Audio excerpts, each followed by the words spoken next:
Hello बच्चों, क्या हाल चाल, कैसे हैं आप लोग सब। Welcome welcome welcome. आज आपका डे 4 है आंसर राइटिंग का। और फिर से जैसे आपने देखा, रिकॉर्डिंग से मेरी पुरानी दुश्मनी है।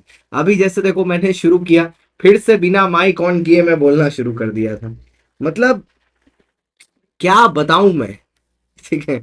ऐसी चीजें मेरे साथ होती ही रहती हैं, होती ही रहती हैं, होती ही रहती हैं। चलिए, तो अब आज हम लोग क्वेश्चन आंसर करने वाले हैं।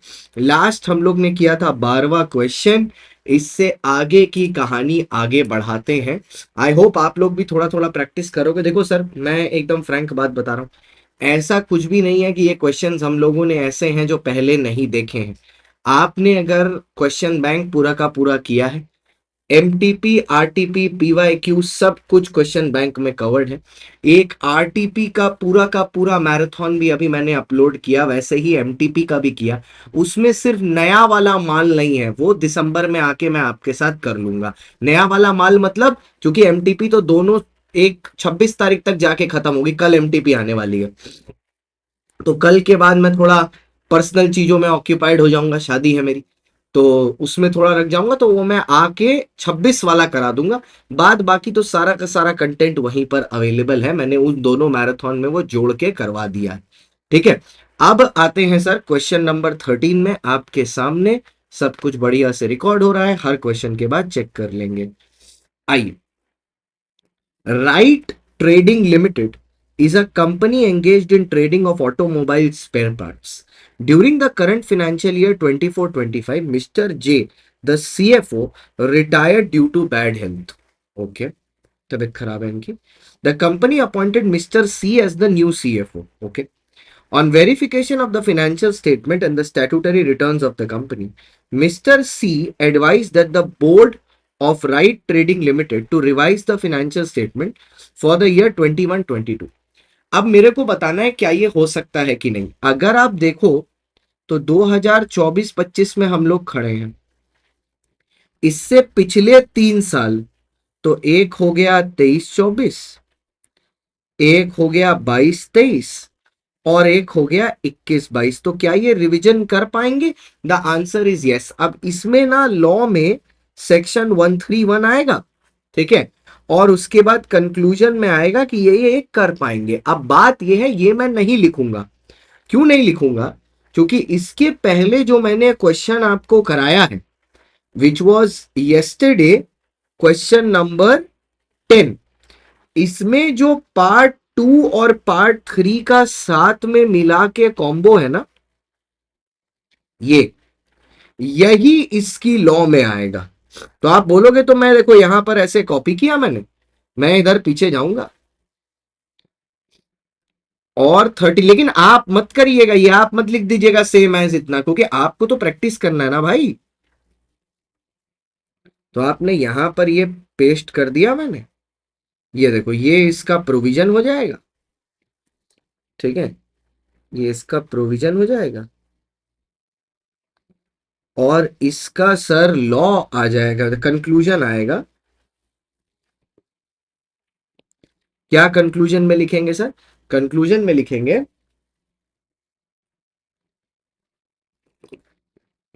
Since 2021-22 fall within the time span of 3 financial years, the company can revise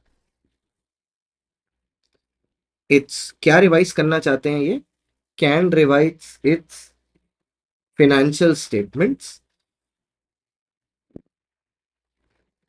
financial statements financial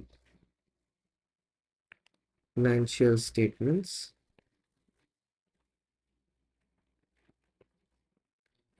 in the year 24-25 as advised by CFO mister C, ठीक है, जो मिस्टर सी ने कहा है, ठीक है। नेक्स्ट 13 हो गया, अब आते हैं 14 में। ये क्या है, इसके बाद एक बार फिर रिकॉर्डिंग चेक कर लेंगे। Stuti ceramic private limited, SCPL manufactures crockery items, अभी कॉर्की बोलने जा रहा था मैं, crockery items which are predominantly used only by domestic household customers, किससे, डोमेस्टिक कस्टमर्स से। Now the company wants to expand its area of operation to manufacture all types of crockery item and cutlery for use of big hotels. For this expansion plan, the company needs funds of around 500 lakh. Company को कितना पैसा चाहिए, 500 लाख चाहिए। The company does not want to convert itself from a private company to a public company since the promoters do not want to dilute their equity stake. वो बोल रहा है पैसा तो चाहिए, लेकिन हम प्राइवेट से पब्लिक अपने आप को कन्वर्ट करके अपना स्टेक डाइल्यूट नहीं करेंगे, मतलब अपने शेयर्स दूसरों के साथ नहीं बांटेंगे। Otherwise the public company have the option to raise funds through public issue. मैं बता रहे हैं कि जैसे नॉर्मली पब्लिक कंपनी तो पब्लिक इशू करके पैसा रेज कर ही लेती है। The company explore the other avenue of raising funds, company बोल रही है वो एक्सप्लोर करने की कोशिश करी है, तो क्या कोई दूसरा तरीका है जिससे फंड रेज कर सकते हैं। By issue of right shares to existing shareholders, however, only 100 lakhs could be generated. भाई 500 लाख चाहिए था, 100 लाख रुपए के लिए इन्होंने राइट शेयर्स इशू कर दिए, 400 लाख अभी भी चाहिए। अब ये कहां से आएगा तुमसे पूछा जा रहा है। अब देखो इसको बोलते हैं चीजें क्लिक करना। अगर देखो आईसीआई तो बहुत अच्छा है, उसने यहां पर प्राइवेट प्लेसमेंट लिख दिया, मैं होता मैं तो लिखता ही नहीं, मैं बोलता आप बताओ ऐसे सिचुएशन में क्या करना चाहिए। तो इट शुड क्लिक, और ये क्लिक तभी करेगा जब आपका कॉन्सेप्ट एकदम क्लियर है। So the banks and the financial institutions are also reluctant to increase their exposure in the company. Referring to the provisions of the Companies Act, advise SPCL whether the company can raise funds through private placement. बिल्कुल कर सकते हैं। If so, there any limit for fresh offer and time of allotment of security? वो तो भैया simple सा है कि जब आप ऑफर देते हो, अलॉटमेंट आपको विद इन 60 डेज करना होता है, 60 डेज के अंदर अगर आप अलॉटमेंट नहीं करते तो वो फेल हो जाती है, ठीक है।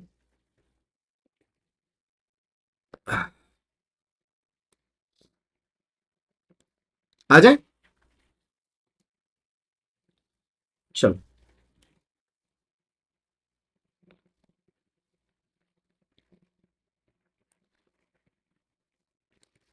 तो इसमें लिखेंगे provision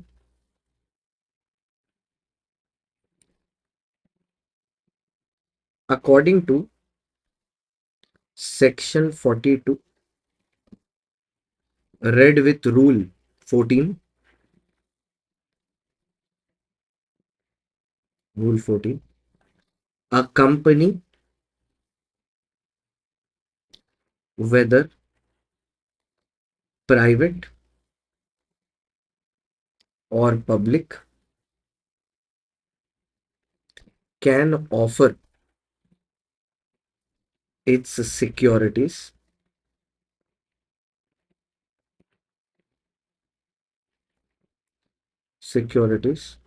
to a select to a select group of persons, select group of persons by a company through private placement, through private placement, that is offer cum application,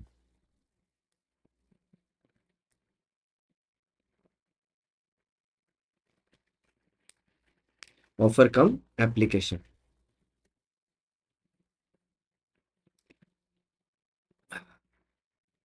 The select group, the select group of members shall not exceed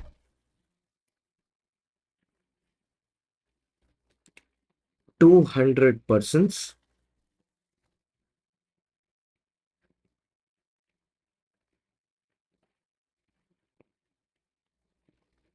and the allotment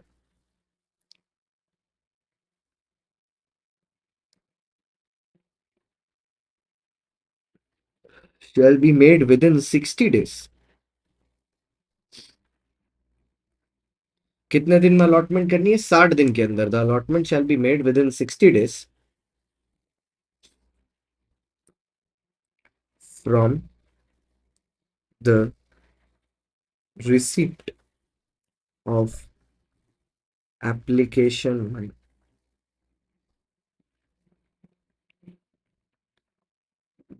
ये provision हो गया. अब आते हैं conclusion में. पीछे चलते हैं.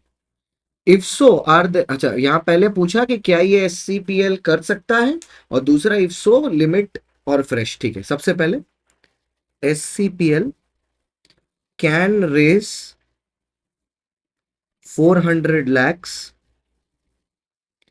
from private placement offer.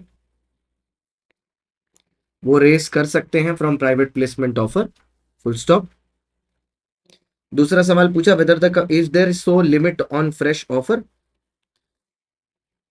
SCPL can offer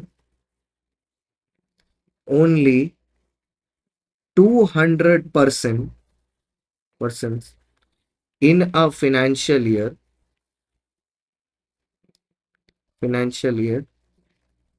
to issue invitation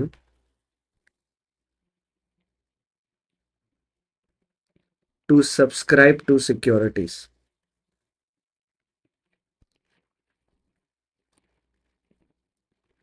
तीसरा पार्ट क्या था सर? तीसरा बोला इस तरह ने, हाँ ठीक है. फिर time limit for allotment of security. The allotment shall be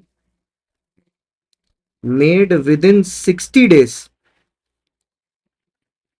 The allotment shall be made within 60 days. 60 दिन के अंदर अंदर अलॉटमेंट करना है. Within 60 days from receipt of application money,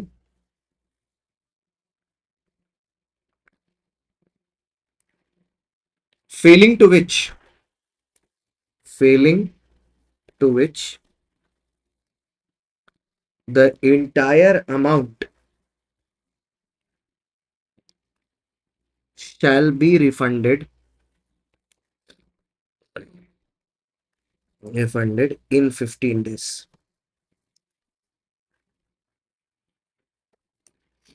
In 15 days. अब देखते हैं सर, एक बार देख लें भाई रिकॉर्डिंग हो रही. भाई क्या करें, दिमाग का शक है भाई. पूरी पूरी मेहनत कल जो बर्बाद हुई है, उसके ट्रॉमा से अभी तक हम उभर नहीं पाए हैं. आइए, ओके, जल्दी से कॉपी कर लीजिए फटाफट. 2 मिनट देता हूं, 1 2. चलो, इसमें आप चाहो तो वो 12% जो इंटरेस्ट देने वाली बात है ना 15 दिन के रिफंड के बाद, तो वो भी लिख सकते हो. अगर थोड़े ज्यादा नंबर का क्वेश्चन है तो लेंथ पाने के लिए बढ़ा के लिख सकते हो, कोई प्रॉब्लम नहीं है. Next. Dolls toys limited is having a net worth of 310 crore. Okay. Paid up share capital of 200 crore. Okay. Free reserve and securities premium of 100 crore and turnover of 300 crore. Okay. Dolls Toys Limited wants to accept deposits from public other than its members. अच्छा, public deposit accept करना चाहते हैं. Sir हमें पता है कि public deposit accept करने के लिए आपकी net worth 100 crore greater than equal to 100 crore होनी चाहिए, या तो आपका turnover greater than equal to 500 crore होना चाहिए. क्या इनके केस में ये है as per section number 76? Turnover तो पार नहीं हो रहा, लेकिन नेटवर्थ तो तगड़ी है. बड़ी अजीब सी कंपनी है, नेटवर्थ लेके रखी है 310 करोड़ का और टर्नओवर सिर्फ 300 करोड़. ये ऐसा लग रहा है थोड़ा बेचने के बाद रुक जाती है कि भैया ठीक है अब इतना तो हो गया, अब और नहीं बेचना है. वरना ऐसा वॉर चेस्ट कैसे हो सकता है कि किसी के पास इतना ज्यादा हो बट आगे नहीं बढ़ रहा हो. थोड़ा अटपटा है बट ठीक है. 1 सेकंड रुक जाओ फिर मैं जरा सा फोन चार्ज में लगा दूं. उसके बाद जिम जाना है, फोन में चार्ज नहीं होगा, दिक्कत हो जाएगी. ठीक है आना। अच्छा, पहला पूछा state whether Dolls private permitted to accept deposits from public. Yes, वो तो हो जाएगा। यहाँ पर ना ये चीज जरूर चेक कर लेना कोई भी चीज यस लिखने से पहले, कि क्या ऊपर वाली कंपनी पब्लिक लिमिटेड ही तो है, कहीं ऐसा तो नहीं कि आईसीआई ने गूगली फेंक के उसको प्राइवेट लिमिटेड कर दिया हो। क्योंकि ये भी वो कर सकते हैं, फाउंडेशन में उन्होंने कुछ सम्स में ये किया है, नाम में पब्लिक प्राइवेट आइडेंटिफाई करने के चक्कर में और स्मॉल ऑल करने के चक्कर में, तो थोड़ा होश में रहना। It is further mentioned that Dolls Toys Limited is in urgent need of funds, as one of the contract is on the verge of completion and it is promising to repay the deposits within a period of 4 months. Is Dolls Limited permitted 4 months? हाँ, 4 महीना का कर सकते हो। 6 महीना minimum होता है as per rule 3, लेकिन आप उससे नीचे भी जा सकते हो, but that does not cannot exceed 10% of paid up share capital, free reserves और सिक्योरिटीज प्रीमियम। उसके ऊपर नहीं हो सकता ये अमाउंट, इतना ही हो सकता है। तो अमाउंट निकालने तो नहीं बोला, तो वो तो नहीं करेंगे। ठीक है, हमको ये थोड़ा ना पूछा कि कितने का कर सकते हैं, हमको बस ये पूछा कि ये 4 महीना एलिजिबल है क्यों। तो आइए, प्रोविजन एट तो सेक्शन नंबर 76 लगेगा, और साथ में रूल 3 भी लग जाएगा।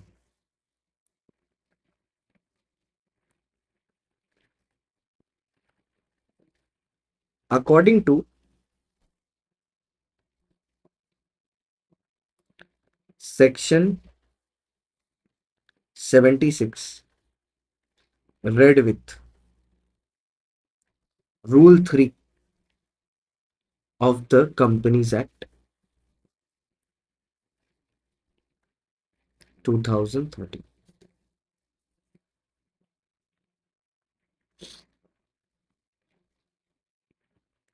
a public company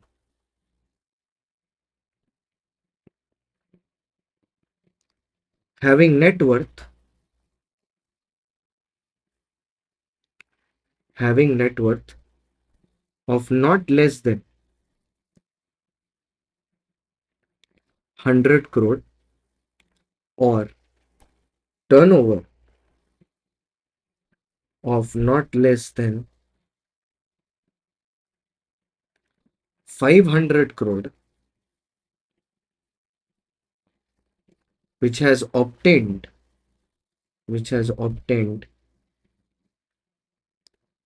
prior consent। Share holder से पूछना पड़ेगा ना, लाइबिलिटी बढ़ रही है। Prior consent by passing a special resolution by passing a special resolution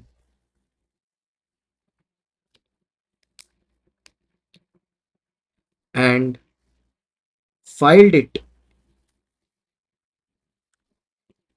with the registrar,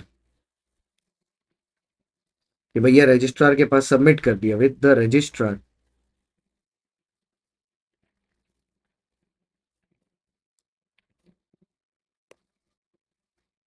can accept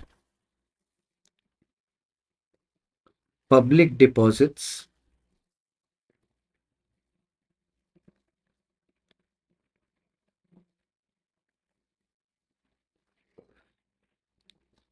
from other than members.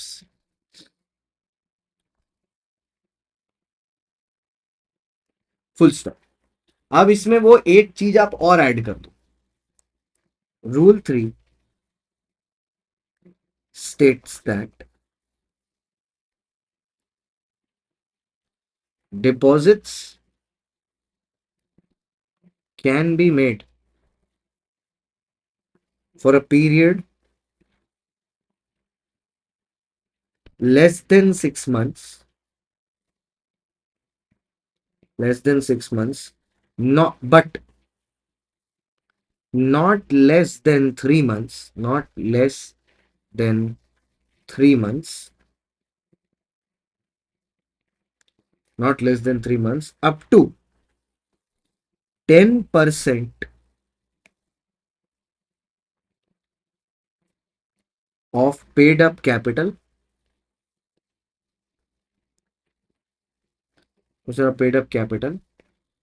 free reserves and securities premium।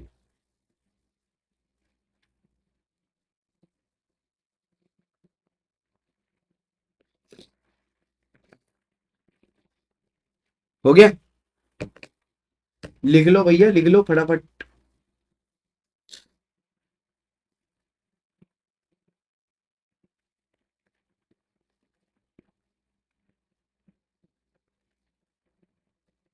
ठीक है। अच्छा, तो ये प्रोविजन सेट हो गया। अब इसका दो पार्ट में आंसर है ना, मेरा दो कंक्लूजन है ना। हाँ, तो पहला पहला कंक्लूजन का पार्ट क्या पूछा मेरे को? Referring to the provision state whether Dolls limited is acceptable. Dolls limited has a net worth of 310 crore, exceeding the statutory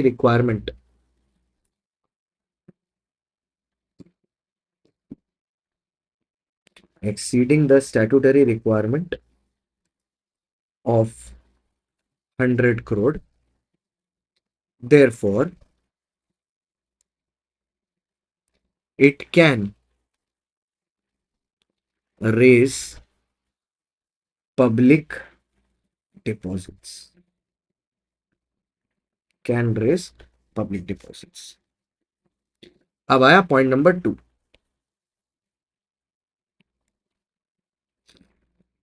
It is further mentioned that Doll Toys Limited is in an urgent need of funds, as one of its contract is on the verge of completion and is promising to repay the deposit within a period of 4 months. Is Doll Toys permitted to accept the deposits within a period of 4 months? Doll Toys Limited can accept deposits for a period of 4 months. However, the amount shall be limited up to 10%। अभी यही दूसरा question आ सकता है, उसमें पूछा जा सकता है कि अमाउंट बताओ कितना तक कर सकता है। मतलब 10% है, उसको कैलकुलेट करके बताओ। 10% of paid up share capital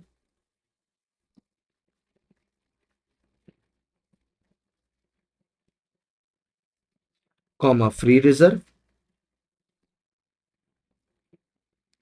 and security spring.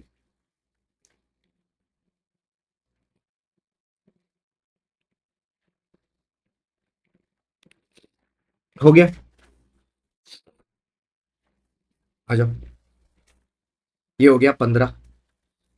तुम जल्दी से, मैं एक बार चेक कर लूं फिर से, दिमागी शक। ठीक है।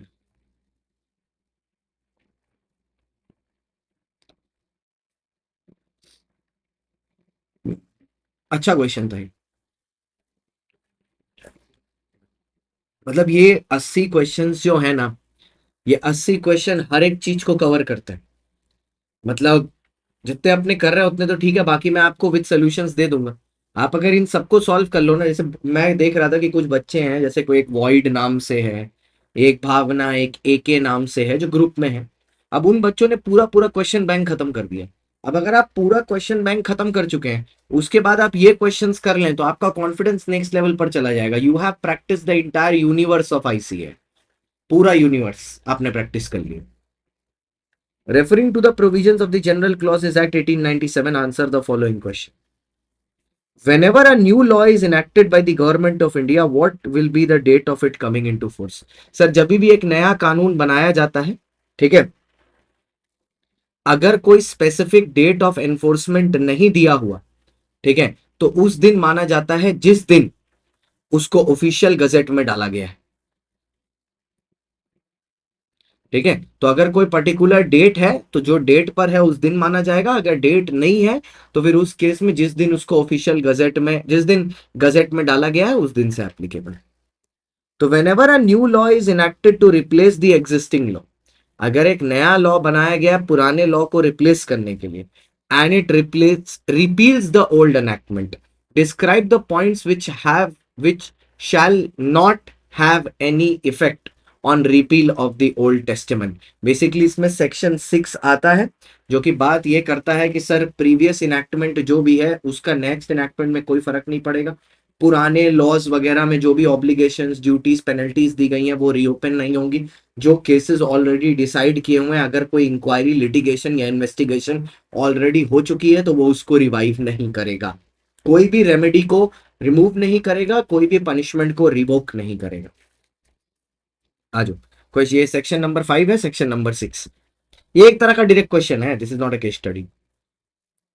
ठीक है, sir direct question. According to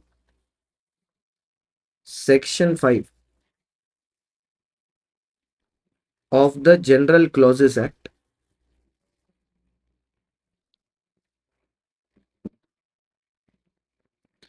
1897, where any central act has not specifically mentioned a particular date to come into force,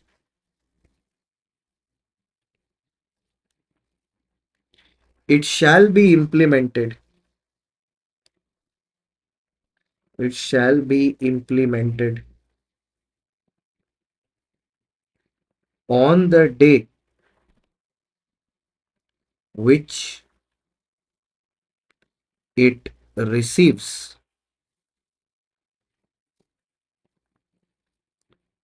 the assent of the president.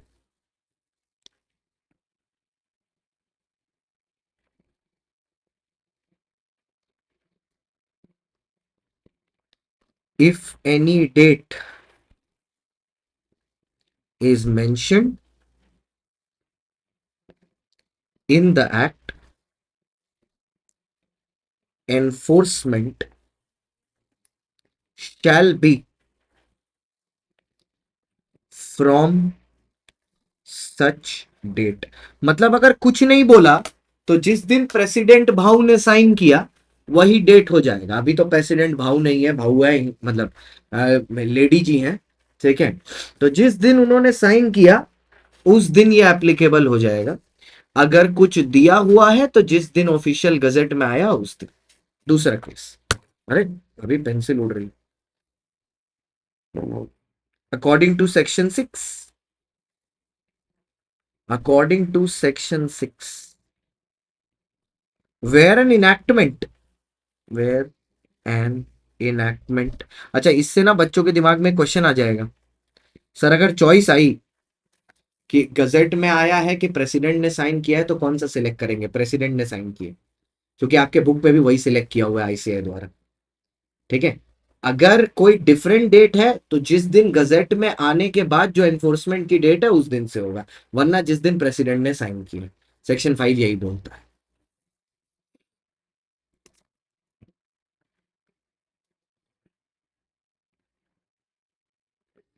According to section 6, where an act is repealed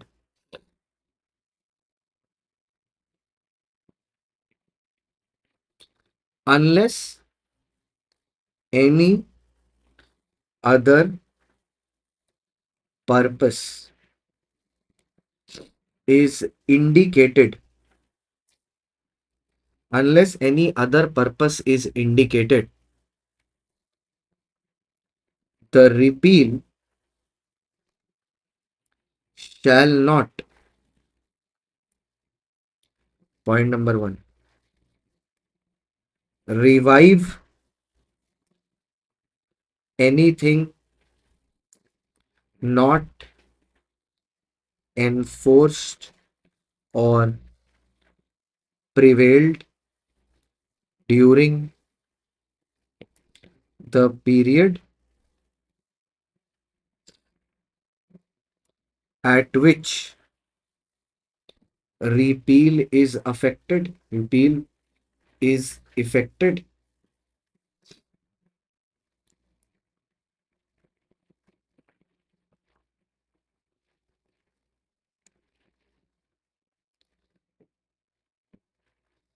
कुछ भी revive नहीं होगा, affect operation of the previous enactment, previous enactment के जो operations चल रहे थे उनमें कोई इफेक्ट नहीं होगा। Next, affect any right, privilege,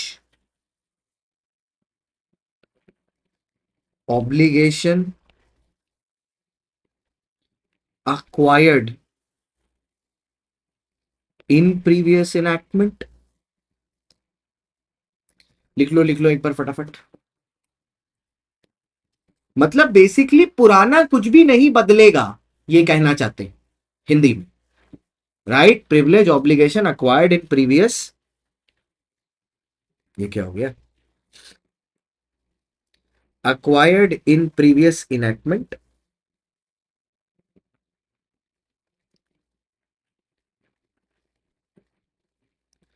affect any penalty, for feature और punishment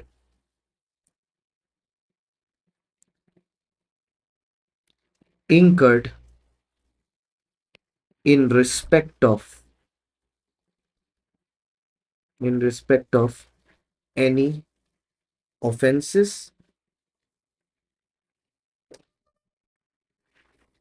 Next, affect any inquiry, litigation or remedy in relation to any claim,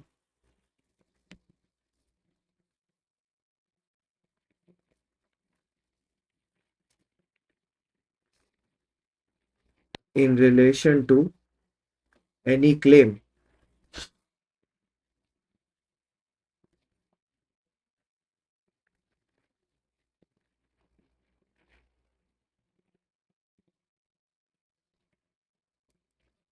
in relation to any claim admitted under the enactment।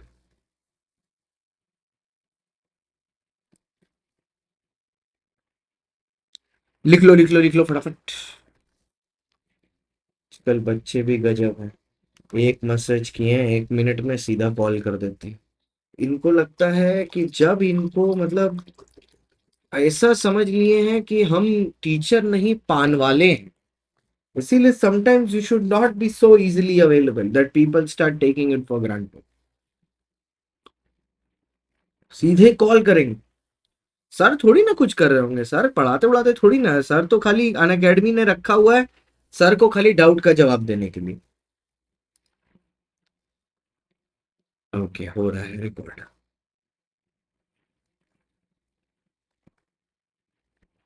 Chitra ji को अभी ठोकेंगे थोड़ी देर, उनका band बजाएंगे।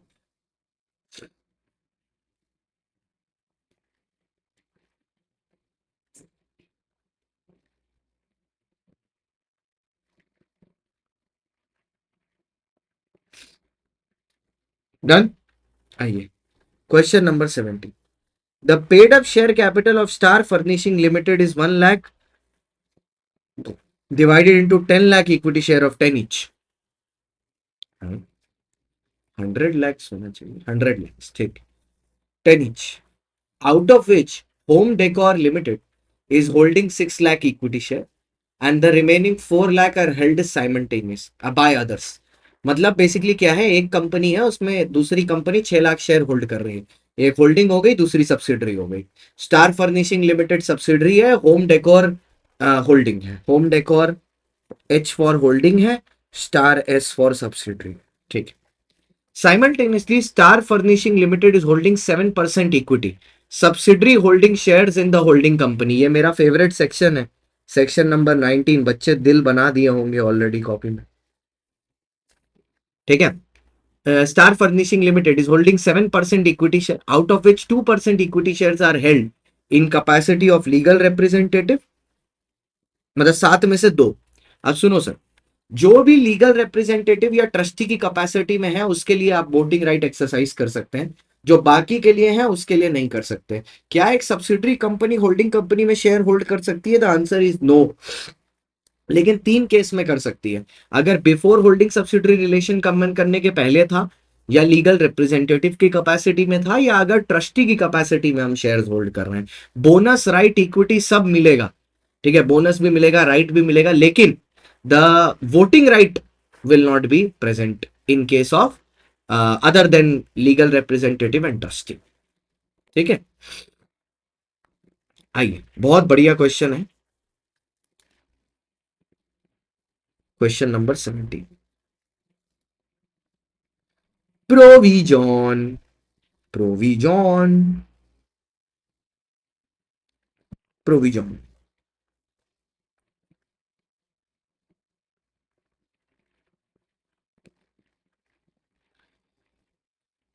Provision according to section 19 of the Companies Act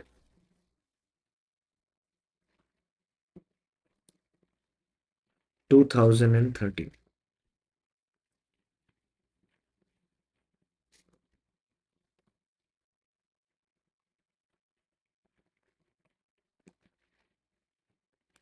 A subsidiary company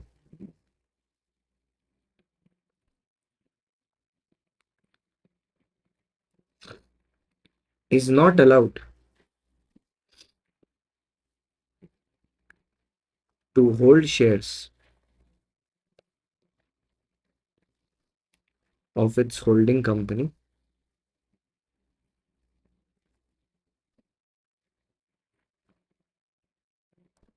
the prohibition also extends up to the nominees of the subsidiary company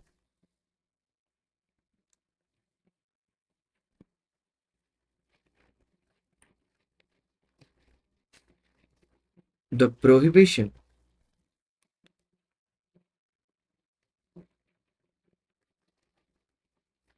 does not apply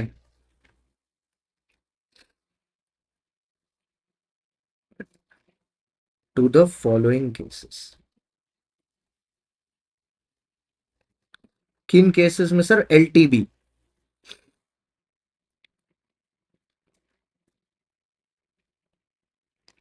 where subsidiary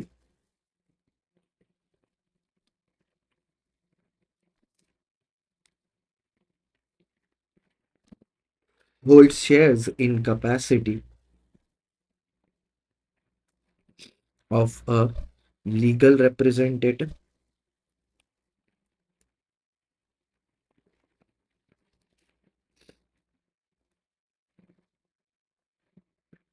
where the subsidiary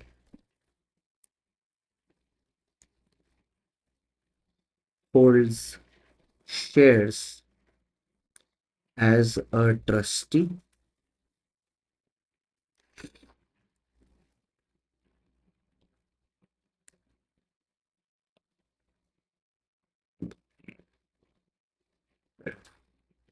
where the subsidiary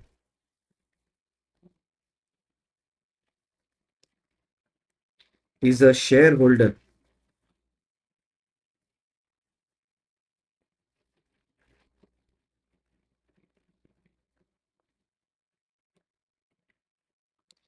where the subsidiary is a shareholder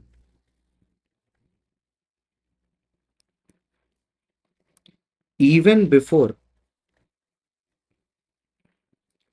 It became a subsidiary of the holding company.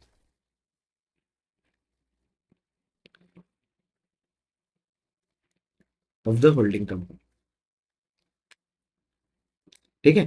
तो ये कहानी हो गई, ये आपका provision हो गया। थोड़ा लंबा चौड़ा था प्रोविजन, लेकिन क्या कर सकते हैं। वैसे तो और भी लंबा हो सकता था, बट वो मैंने किया नहीं। वो मैंने बोला कंक्लूजन के लिए बचा के रखते हैं।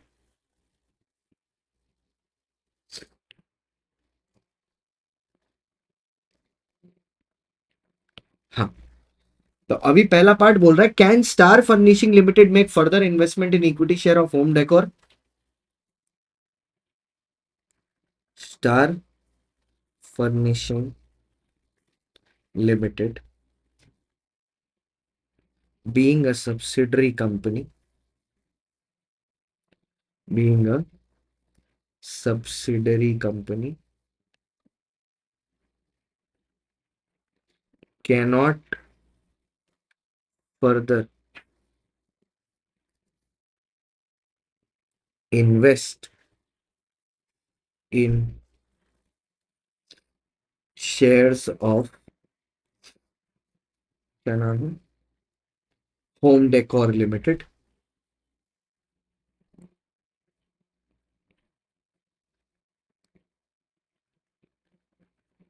Star Furnishing Limited, being a subsidiary company, cannot further invest in shares of Home Decor Limited. Point number two. Can Star Furnishing Limited exercise voting right at the annual general meeting of Home Decor Limited? Star Furnishing Limited can exercise, सिर्फ वो जो 2% है ना उसके लिए कर पाएगी, can exercise voting rights in relation to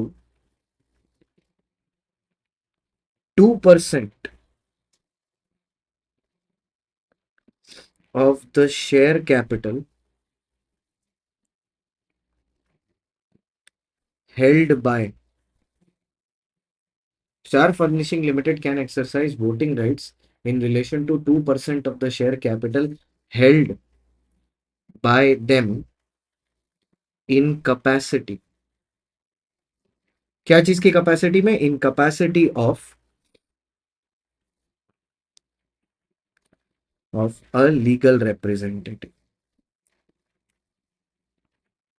in capacity of a legal representative, but not beyond that. उससे आगे नहीं जा सकता, बट नॉट बियॉन्ड दैट। मतलब रिमेनिंग 5% के लिए नहीं कर सकता। ठीक है, फटाक से लिख लीजिए, 1 मिनट दीजिए मुझे, फटाक से लिख लीजिए।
आ जाओ भाई, ये भी हो गया।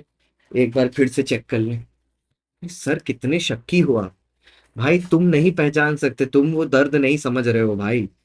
हम चाहते हैं तुम भी किसी दिन इन्फ्लुएंसर बनो, टीचर बनो, और तुम ऐसे भी रिकॉर्ड करो 1 घंटा का।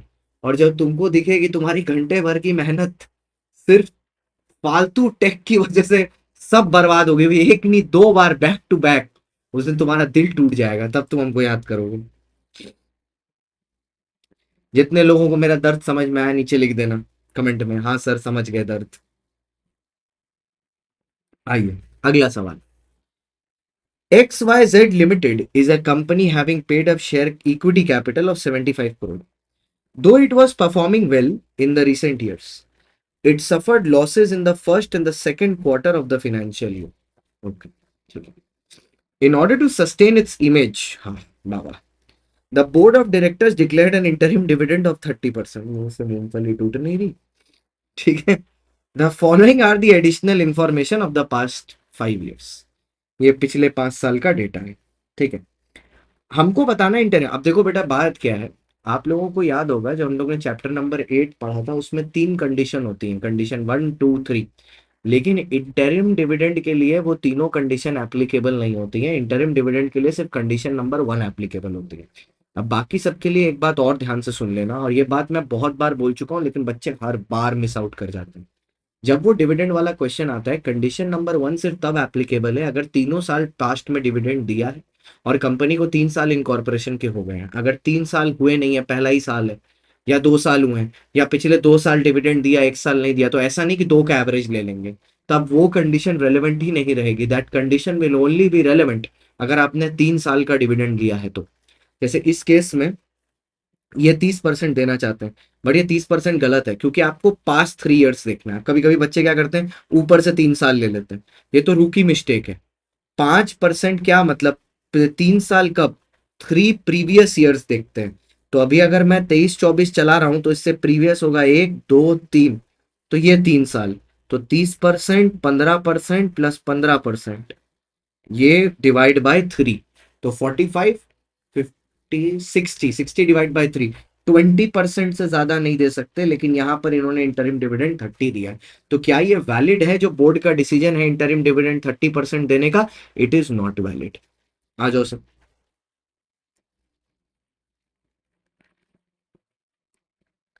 Provision.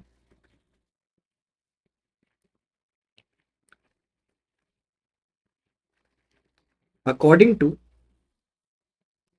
Section 123 of the companies act,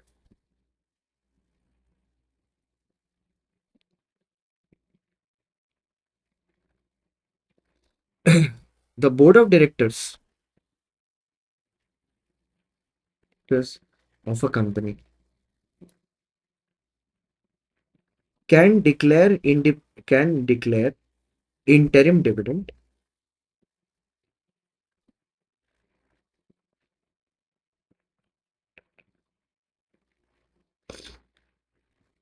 during the current financial year, during the current financial year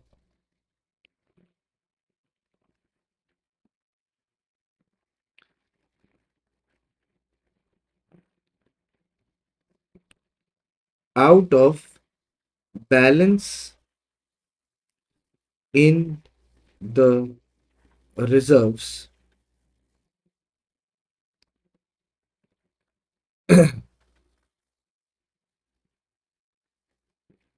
provided that where the company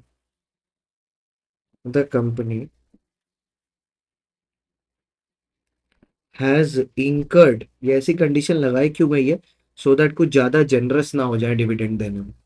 where the company has incurred loss in the quarter preceding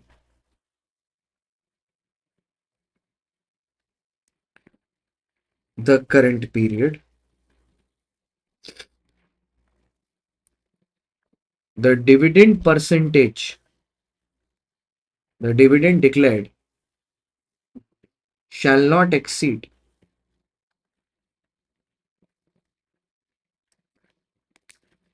The average rate of dividend declared in the last 3 financial years. पिछले 3 financial years को पिछले 3 financial year से ज्यादा नहीं होना चाहिए. Conclusion.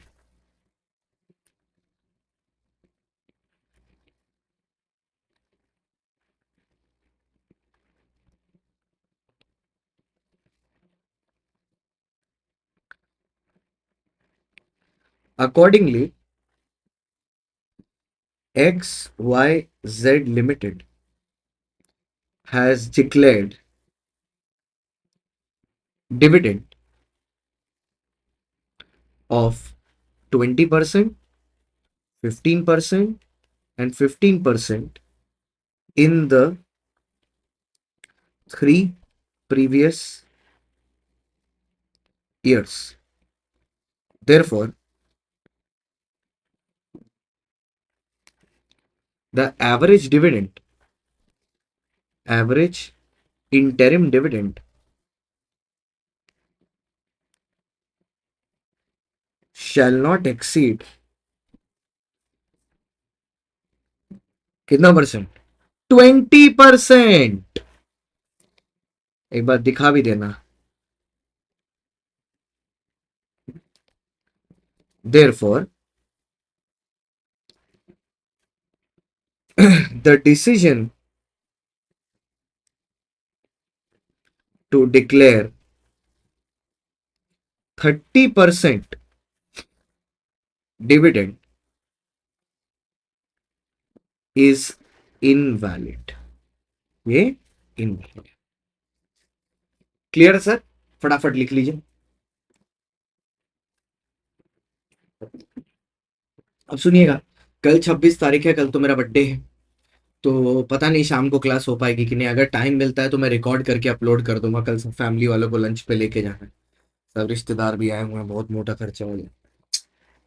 तो ये उसमें चला जाएगा. लेकिन परसों को फिर मैं लाइव लूंगा 27 तारीख को, और उसके बाद then we will come back in December. और फिर दिसंबर में आरटीपी और एमटीपी करके फिर ऑडिट. ठीक है, because November was all about law. तो अब December will be all about audit. और जनवरी में जैसा प्री एग्जाम मैराथन होते हैं वैसे.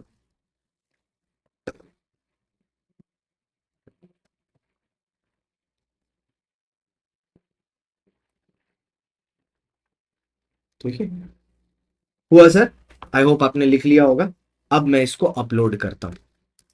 चलो, thank you so much for watching guys. Please यार, काम अच्छा लगे तो नीचे कमेंट जरूर करके जाना कि आपको कैसा लगा.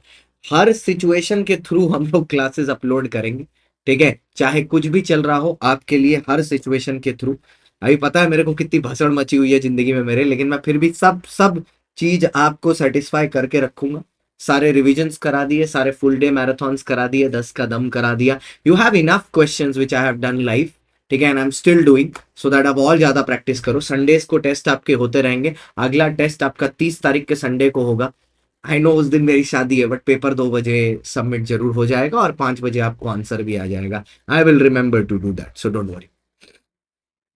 ठीक है, thank you so much for watching. Please, काम अच्छा लगा तो नीचे एक कमेंट जरूर करना. Thank you, bye bye.